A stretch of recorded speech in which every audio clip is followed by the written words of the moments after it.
감사합니다.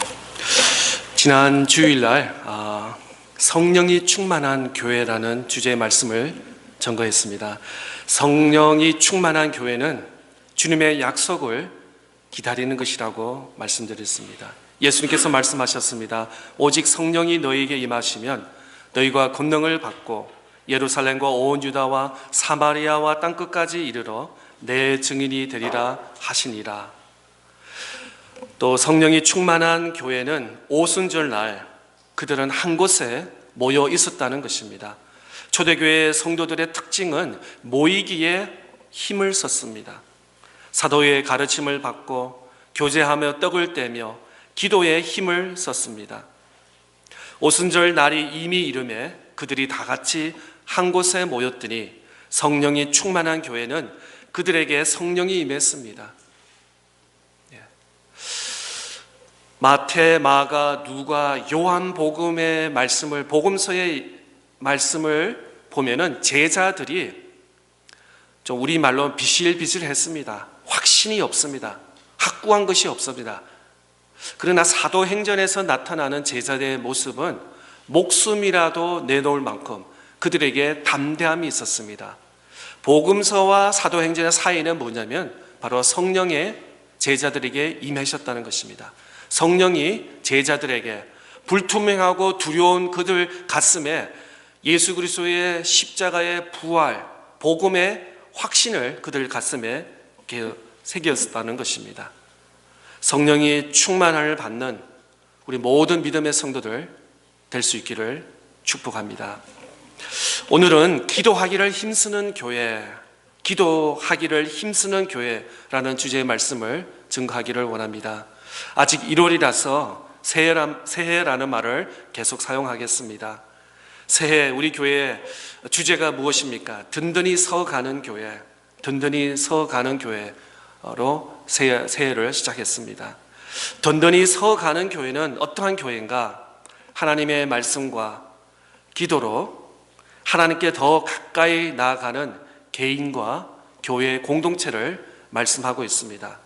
다시 말씀드립니다. 든든히 서가는 교회는 하나님의 말씀과 기도로 이 하나님 말씀과 기도를 베이스해서 더 하나님께 가까이 나아가는 개인과 우리 가정과 우리 온 믿음의 성도들이 그것을 든든히 서가는 것이라고 확신합니다. 말씀과 기도가 어떻게 보면 신앙의 제일 기초인 것입니다. 신앙뿐이겠습니까? 학업도 그렇고 직장도 그렇고 사업도 그렇고 모든 삶 속에 기초가 굉장히 중요합니다. 사람과 유대관계도 그렇습니다. 서로 상대방을 존중해주고 상대방이 말할 때는 들어주고 그 말에 대해 질문이면 답을 하고 또 충분히 생각을 하고 답변해주고 하면서 대화가 이루어지는 것입니다. 새해는 더욱더 하나님의 말씀과 기도로 하나님과 더 깊은 교제와 영성의 세계로 나아갈 수 있는 그런 은혜와 축복이 우리 모두에게 임하기를 바랍니다. 사도행전은 초대교회의 시작이고 또 성령의 역사가 초대교회와 초대교회 성도들에게 강하게 역사하는 것을 기록한 사도행전 혹은 행정입니다. 사도행전은 28장으로 이렇게 총 기록이 되어 있는데 사도행전 1장에서 12장까지는 베드로 중심으로 사역이면은 오늘 본문 13장부터 마지막 28장까지는 사울이 변하여 바울 중심의 교회 시작으로부터 더 나아가서 이방 나라 선교까지 선교의 사역을 감당하는 일까지 감당하는 것을 보게 됩니다. 또 어떻게 좀 아웃라인을 해보면 1장에서 12장은 예루살렘 교회, 유대인 중심이라면 13장부터는 안디오 교회, 오늘 안디오 교회에 대해서 말씀을 나눌 텐데 안디오 교회는 유대인 플러스 이방인 교회보다는 선교 중심으로 사역이 전환되는 것을 보게 됩니다. 그러면 오늘 안디오 교회는 어떠한 교회인가? 한 크게 세 가지로 말씀을 전하기를 원합니다. 첫째, 안디오 교회는 열린 교회입니다. 열린 교회. 오늘 본문 13장 1절 말씀입니다. 안디오 교회에 선지자들과 교사들이 있으니 곧 바나바와 니게르라 하는 시몬과 구레네 사람 루기오와 분봉왕 헤롯의 젖동생 마나얀과 및 사울이라. 안디오 교회는 어떤 면에서 오픈 처치 혹은 열린 교회라고 말할 수 있겠습니다. 안디오 교회의 지도자들을 보면 알 수 있습니다. 유대인 출신인 바나바와 니게르라 하는 시몬과 구레네 사람 루기오처럼 여러 지방 출신과 사람을 대표해 주는 것을 보게 됩니다. 그들은 아시아에서 서아시아 또 북아프리카 또 동남 유럽에서 이렇게 이스라엘 예루살렘 또 안디오 교회에 모인 것을 보게 됩니다.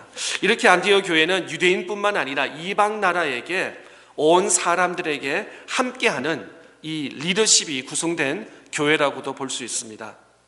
오늘날 개인과 가정, 교회, 또 회사, 코퍼레이션, 또 정부와 나라들이 외치는 것이 무엇입니까? 바로 리더십이란 거예요.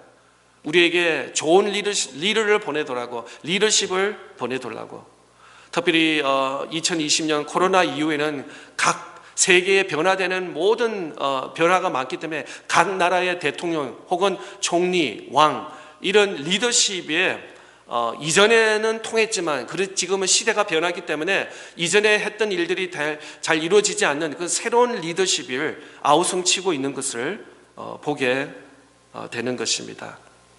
온 세상이 리더십 때문에 아파하고 또 갈 길을 못 찾고 있는 그런 시대에 우리가 살고 있습니다. 한번 볼까요? 사도행전 6장 3절 말씀입니다. 형제들아 너희 가운데 성령과 지혜가 충만하여 칭찬받는 사람 7을 택하라. 우리가 이 일을 그들에게 맡기고. 그런데 사도행전에 나타나는 리더 혹은 리더는 어떤 거냐면은 성령과 지혜가 충만한 사람 또 칭찬받는 7사람을 택하라 라고 말씀하고 있습니다. 세상에서는 학업과 또 어떤 전문 분야의 어떤 경험이 있는 사람, 또 언어를 많이 하는 사람, 또 세계 일주를 돌아다니면서 많은 어떤 커리어를 있는 사람을 우대할 것입니다. 초대할 것입니다. 그런데 성경에서 말한 사도행전에서 말하는 리더십은 바로 성령과 지혜가 충만한 사람을 택하라라고 사도행전은 말씀하고 있습니다. 사도행전에서 말하는 교회의 지도자의 기준은 바로 성령과 지혜가 충만한 자입니다. 성령의 충만한 자, 그리고 하나님의 말씀에 지혜가 충만한 자. 오늘 우리 모두의 기도의 제목이 바로 이것입니다. 오직 성령과 지혜가 충만한 사람. 우리가 이렇게 기도할 수 있기를 바랍니다. 오늘 이번 주 한 주간은 하나님 나에게 성령의 충만과 또 지혜의 충만을 허락하여 주시옵소서. 성령의 충만, 지혜의 충만. 특별히 우리 가정을 향해서 우리 자녀들, 우리 아들과 딸들을 위해서, 우리 아들을 위해서, 우리 딸을 위해서 하나님 어릴 때부터 성령의 충만, 지혜의 충만 그렇게 우리 자녀들을 위해서 기도해야 될 줄 믿습니다. 그 첫 단추가 조금 전에 간구한 것처럼 아이들에게 성경책을 가져오고 또 하나님께 예물을 바치는 헌금을 준비해서 그런 기초적인 신앙의 엑서사이즈, 신앙의 디스플린이 우리에게 필요한 줄 믿습니다. 안디오 교회는 내 민족, 내 친분, 내 고향, 내 학교 출신을 뛰어넘어 열린 교회였습니다. 오픈 철치였습니다. 안디오 교회는 열린 교회, 열린 마음, 열린 가슴으로 유대인뿐만 아니라 이방인 사람까지 지도자를 세우면서 오직 복음을 위하여 전진해 나가는 교회였습니다.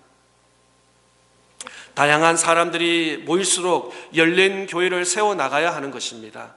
우리 교회도 보면은 청년들, 중년, 노년, 남자, 여자 할 것 없이 각 지역에서 뉴욕에서 오신 분도 계시고 시카고에서 가신 분, 보스턴이라든 커네리컷에서 오신 분도 계시고, 시애틀이라든지 LA, 샌디에고에서 오신 분 계시고, 텍사스에서 오신 분도 계시고, 시카고에서 오신 분도, 또 플로리다에서 위에서 밑에서 올라오신 분도 계시고, 다양한 전공, 다양한 직장, 비즈니스 경험을 가지고 나오셨습니다. 그런데도 우리 교회가 이렇게 함께 예배 드릴 수 있는 것은 바로 하나님께 집중, 더 나아가서 예수 그리스도의 이름으로 우리가 이 시간 하나님께 예배를 드리고 있다는 사실인 것입니다. 모여서는 예수님의 이름으로 하나님께 영광을 예배를 드리고, 흩어져서는 각 가정과 또 삶의 터전에서는 복음의 빛을 비추는 그런 삶을 사는 것입니다. 우리 교회 안에서도 보면은 믿음이 큰 사람이 있습니다. 또 믿음이 작은 사람도 있습니다. 또한 봉사 헌신을 많이 하는 사람이 있는가 하면은 또 헌신을 좀 예를 들어서 세 가족, 최근에 우리 교회에 오신 분이라서 그런지 또 이 모두가 예수 그리스도의 이름으로 모일 때 교회인 것입니다. 교회는 다양한 사람이 모였을 때 함께 예배를 드리며 진리 안에서 자유를 누릴 때 진정한 교회가 되는 것입니다. 만약에 똑같은 키, 똑같은 관심, 똑같은 체중, 이런 것은 그러면 학교입니다. 아니 군대인 것입니다. 아니면 회사일 것입니다. 그러나 교회는 오히려 나 같은 사람이 없습니다. 다 다릅니다. 다 다양할 때 온전히 이것이 더 진정한 의미에서 기도일 것입니다.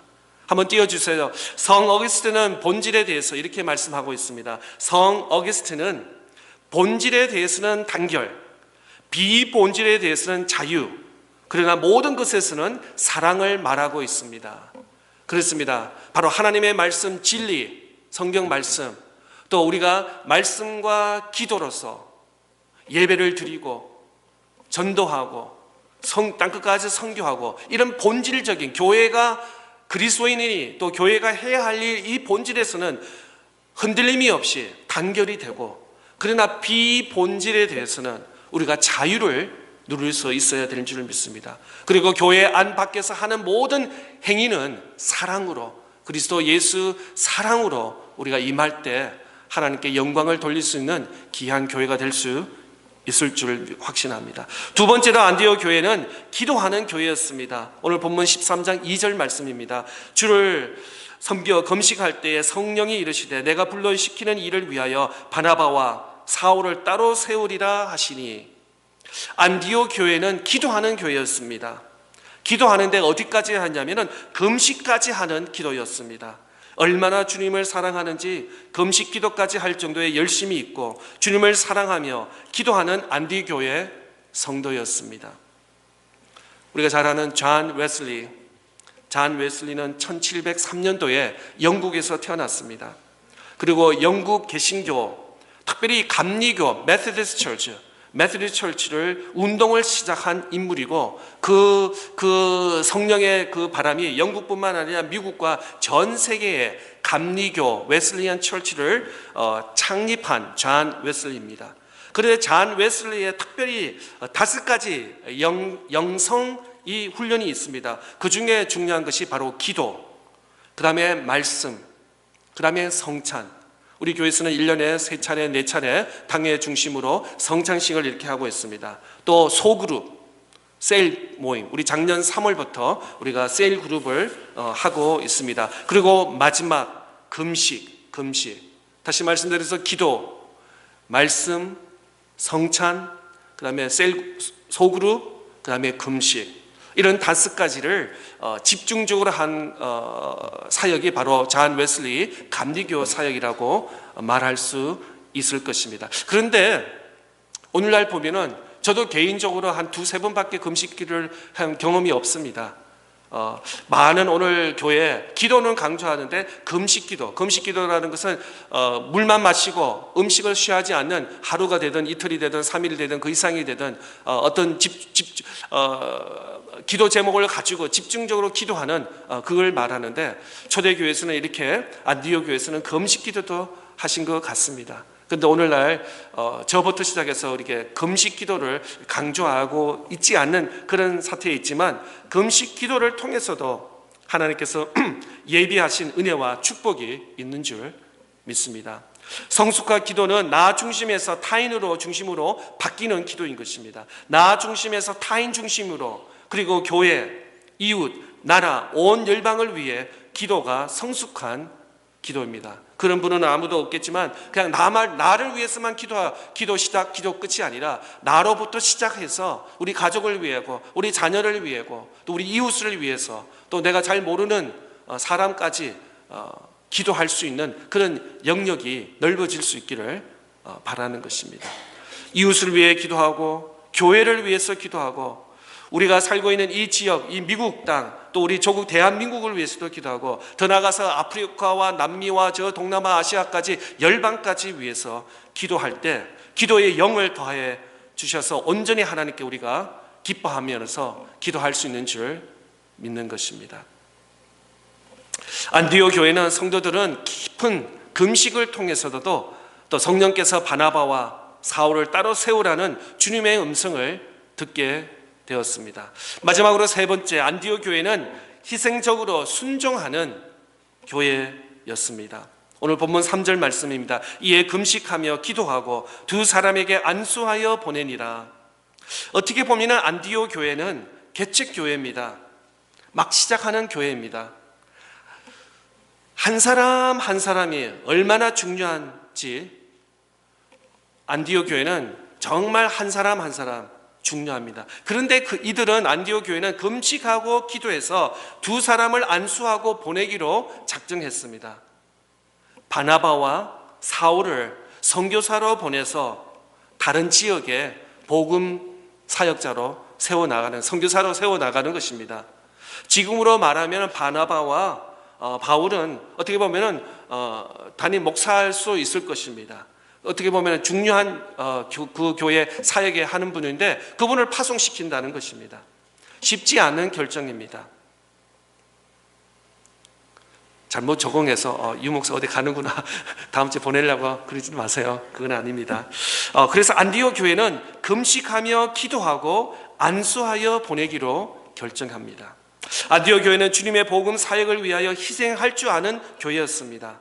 안디옥 교회 상황을 보면은 바나바와 바울을 보내면 안 됩니다. 이제 막 시작하는 교회고 이제 열심히 으쌰으쌰하면서 모이는 교회인데 그 리더, 지도자를 보낸다는 것은 그 교회의 미래가 좀 굉장히 불투명할 수도 있는 것입니다. 그러나 이들은 희생할 수 있는, 희생까지 하는, 순종하는 교회였다는 것입니다. 사도행전 20장 35절 말씀에 이렇게 기록되어 있습니다. 범사에 여러분에게 모범을 보여준 바와 같이 수고하여 약한 사람들을 돕고 또 주 예수께서 친히 말씀하신 바 주는 것이 받는 것보다 복이 있다 하심을 기억하여야 할지니라. 때로는 성경 말씀이 이해가 안 되는 부분이 많습니다. 아니, 전체가 다 이해가 안 되는 부분이 많습니다. 우리가 그 face value, 그 문자를 다루면은 이해가 되지 않는 부분이 많습니다. 그런데 하나님 나라 또 예수 그리스도의 피값으로 사신 이 교회는 우리 일반적으로 해석하는 것이 아니라 주는 것이 받는 것보다 더 복이 있다. 아마 우리 성도들 가운데는 그런 경험을 하신 분이 있을 것입니다. 예, 그렇습니다. 늘 우리가 연약하고 부족할 때는 내가 받는 입장이 되지만 그러나 내가 나한테 좀 여유가 있으면 이제는 베풀을 수 있는 대한민국을 예를 들면 그렇습니다. 1950년 아니면 1970년까지만 하더라도 이웃나라 물자를 받아야 되고 자체에서 경제적으로 나라를 운영할 수 있는 그런 영역이 없었습니다. 그러나 지금은 2025년은 다릅니다. 오히려 지금 대한민국은 미국 다음으로 선교사를 많이 보내는 그런 나라가 되었습니다. 어떻게 보면 지도상으로 보면 대한민국 남한은 아주 작은 땅덩어리의 나라입니다. 인구도 보더라도 그렇고 모든데 근데 미국 다음으로 세계 선교사를 가장 많이 파송하는 그런 나라인 것입니다. 이전에는 많이 받았습니다.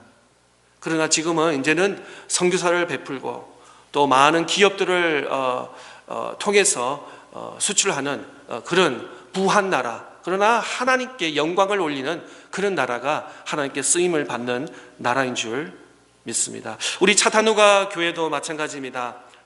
올해가 46년째입니다. 가만히 생각해 봤더니 많은 헌신과 희생으로 순종한 교회입니다. 오늘까지 우리 교회가 교회됨은 누군가의 기도와 누군가의 희생이 있었기 때문에 오늘 우리가 이 자리에서 편안하게 안전하게 하나님께 경배와 예배를 드릴 수 있는 것입니다. 오늘 우리가 하나님 앞에 예배 드릴 수 있고 앞으로 하나님과 더 강도 높은 헌신으로 희생을 요구하실 것입니다. 우리 교회만 바라보지 말고 하나님의 비전과 하나님의 꿈을 가지고 복음을 들고 나아가는 주님의 선교 사명을 감당하는 그런 교회가 되기를 소망합니다.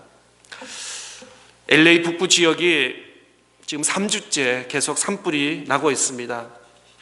사람들은 대피 명령을 따라 불을 피하고 있습니다.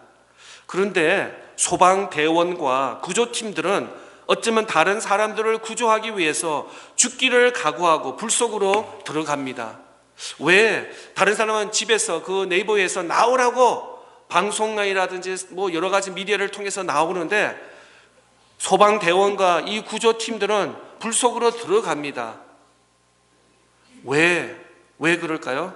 그것이 그들의 사명이기 때문에 소방대원과 구조팀들은 그 순간을 위해서 훈련받았고 불 속으로 들어가서 많은 생명들을 구하기 위해서 사명을 감당하기 때문에 그렇습니다.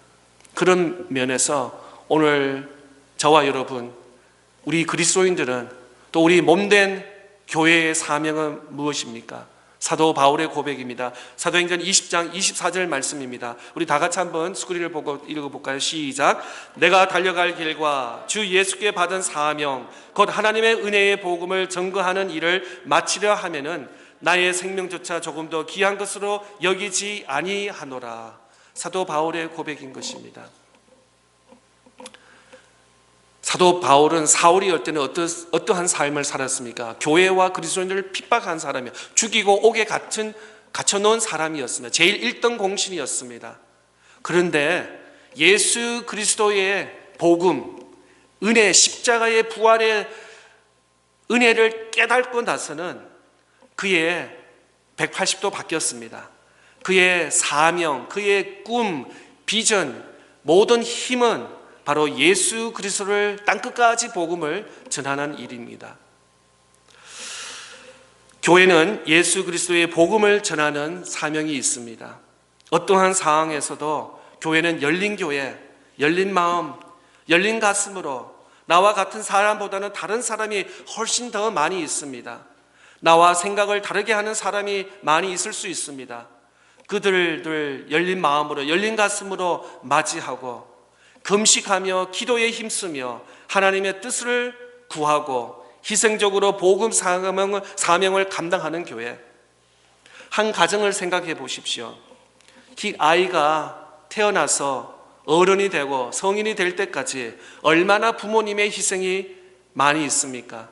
우리 여기 예배에 참석하신 우리 모두, 저를 포함해서 우리 모두는 부모님의 희생에서 오늘 우리가 이 자리에 있는 것입니다. 아니, 누군가 우리에게 태어나면서부터 예수 믿는 사람은 없습니다.